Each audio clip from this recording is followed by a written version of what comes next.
So now the question is, which side are you on? Which side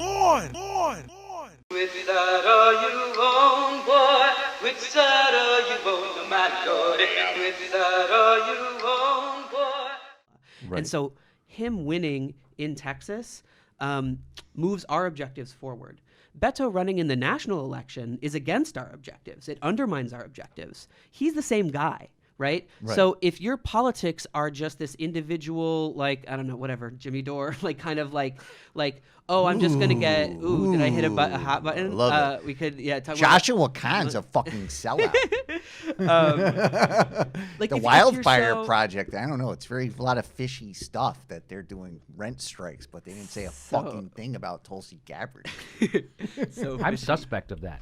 This is that to me. This is red flaggy all over the place. Red flaggy. yeah. So if you're zoomed into like whether Beto is like, you know, if it's about Beto, you have no political compass, right? Right. But if you have a map of the terrain, then you're like, you know, like actually just to say another thing about Jimmy Dore to kind of land it, which was, it's a good example of why you need political education and consciousness and movements, because when he, like in the 2016 primary, when he was raging against Hillary, I was like, yeah, this guy is funny. This is like, I loved his show. Right. And definitely, right. it was hilarious. And he was like pissed. I was like, here's a liberal who's starting to move to a radical politic because he's becoming disillusioned with the Democratic Party. Right.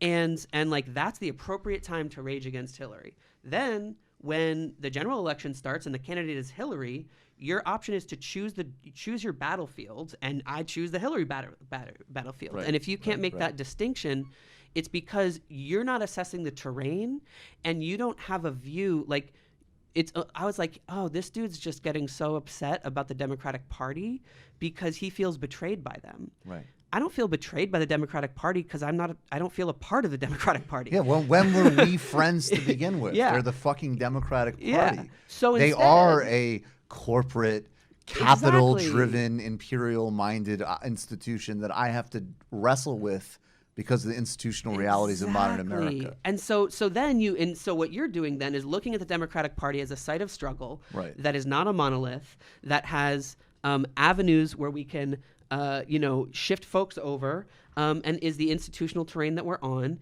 and has real barriers. And then you play the fields and you look at it as a playing field, not as like who's like righteous, and because they're fundamentally not on our team, even if we're choosing to engage that vehicle, and even if we have team members on the field wearing their jerseys, which we do. Right. And so that's, I don't know if that gets at No, what that's you're really, saying with the no, I insularity think thing, and I think that runs the terrain. That's perfect. All right.